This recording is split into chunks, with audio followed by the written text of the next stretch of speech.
Oh my God, did that actually happen? We spoke about it possibly happening all week long. Everybody said it, including me, that Israel was going to get the job done. And here we are. Sean Strickland had his Rocky moment, absolutely destroyed Drago on his own turf, and is the new UFC middleweight champion of the world. I can't believe it. I actually can't believe it. I'm so happy. It was the most strenuous, nervous, anxious 5 rounds of my entire life, I have to say. And I've been through a good couple of fights where I've just been like really on the edge of your seat. This one felt different because of the build-up. Israel Adesanya, one of the most unlikable guys on the roster. Absolutely can't stand him. And even the run-up to this, I'm gonna dance on your grave with nail varnish on my fingers, and you'll see come Sunday afternoon, and this is my time, and it's just disgusting. And you know what? The UFC tried to give him this fight. They tried their best. Obviously, they couldn't do it. He got outstruck. He got outmatched. It was crazy. We'll get into that in a second. And now maybe it's just me, and I'm very open. I don't like Israel Adesanya. I don't hate him.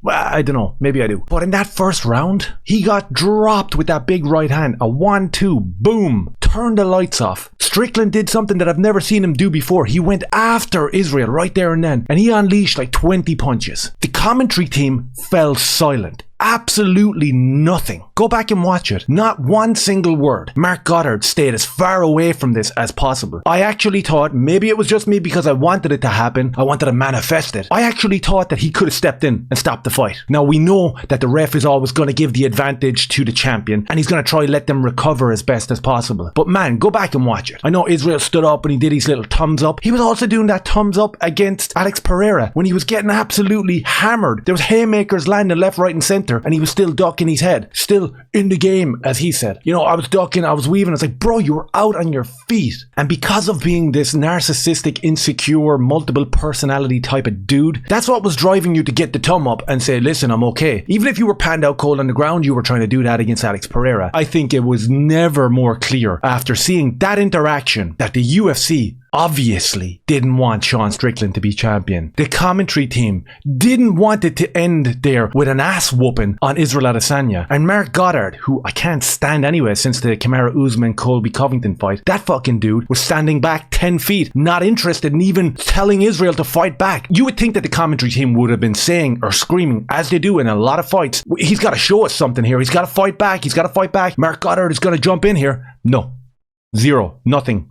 Radio silence. Tumbleweed. They were giving their boy a chance. UFC were just like begging. They were like in the ears of the commentary team and that shill Mark Goddard telling him, dude, whatever you do, give him the best chance possible to win this fight. We need him to win this fight. There was a little bit of snakiness happening with the scorecards. We could see that right off the bat. I can imagine Dana White's on suicide watch this morning because the owners are breathing down his neck. He can feel that hot air in the back of his neck because they do not want a guy like Sean Strickland being the UFC champion. Absolutely not. They want the nail varnish. They want the TikTok dances. They want the anime, they want the LGBTQ and all the other stuff. That's what they want. 100%, 100%. I will not be moved on that opinion. So nervous watching this fight. We know that Sean Strickland's style is kind of flat-footed, walking towards him, trying to parry stuff with his shoulders, a real unorthodox style. And I was just waiting for Israel to land that big overhand right. You know, when his back is against the fence, he usually lands that very well like a counter. We saw him doing it against Pereira, sparked that dude out. And I felt that he was losing that fight to Pereira when he unleashed that. So there was always the threat of that happening here. And man, my heart was pounding. I watched it with my 2 sons and we were just like on the edge of our seat. At the end of every round, it was just like, oh my god, can we make it through the next round? And as the round started to progress, at the beginning of every round, Strickland kept coming forward. He kept firing out that teep kick. He kept firing out that 1-2. The jab kept landing, and every time it landed, Israel was showing the pain on his face. And I was thinking, is Strickland that tough? Is that jab that hard? Because, you know, I've watched him numerous times, and it's always been kind of a pressure and a cardio and a kind of an unorthodox style that gets him over the line. But man, Israel was showing it on his face every time he got hit. It was like his gloves were filled with lead. He was dropping him. We could see the distress in his face. And predictably, we didn't hear anything from John Anik. We didn't hear anything from Daniel Cormier. And I will actually apologize to Laura Sanko because she did a better job than them 2 boys in commentary. She was the one that was calling out what was happening. I don't know whether it was because of lack of experience in the commentary box, but she was saying stuff that the majority of people were seeing. thing. And I guess you're not supposed to say. Every time Strickland landed that jab, she was like, whoa, Israel really reacting to that one. And I was like thinking the exact same thing. And there was radio silence from Daniel Cormier and John Anik. They wanted their boy to win. Simple as that. Strickland kept coming forward and Israel didn't get anything going. I guess halfway through the second round, I was kind of thinking, holy shit, Israel looks scared. Israel looks off his game. Israel looks like there's something up. Now, the build up to this fight was absolutely shocking for Israel Adesanya. The dude got exposed badly for being a degenerate piece of shit. I guess we can say that, right? He's a degenerate piece of shit. Massively unlikable. The Australian crowd were behind Sean Strickland because I guess at the end of the day, Sean Strickland is an inspiration to real people. That's not an overstatement. That's not me being hyperbolic. The dude is an inspiration, especially when we have everybody on the roster, everybody on media, everyone across the board saying that you don't have a chance, bro. You're going to get knocked out and we're going to see a nice fruity TikTok dance on top of you. So when the upset happens and when the upset comes and we hear that Rocky music and we're just looking around the octagon for that Adrian moment, it's like heaven, right? It's absolutely brilliant. I absolutely loved it. Sean Strickland is an inspiration to everyone. So we make it into the fifth round and I'm thinking, we're 3-1 up here. We are 3-1 up. There is no way that if this goes to a decision, Israel is getting it. Or could it? Imagine that. That would have been crazy. So we're in the fifth round and Sean starts pressing forward. And we know coming from Israel's cornerman that he has to step up his game. He has to start throwing down. And he tried it. He tried to throw a little bit more than he was doing in the previous 4 rounds. But Strickland's style shut it down. It absolutely shut it down. And again, every time Strickland turned out that jab, it was money. And then we get to the final seconds of the fifth round and we know that we have a new champion. And Sean Strickland, it's got his hands up in the air. He's screaming, he's shouting, he's like, come on. And he's throwing down. And I was like, holy shit, this is actually happening. This is actually happening.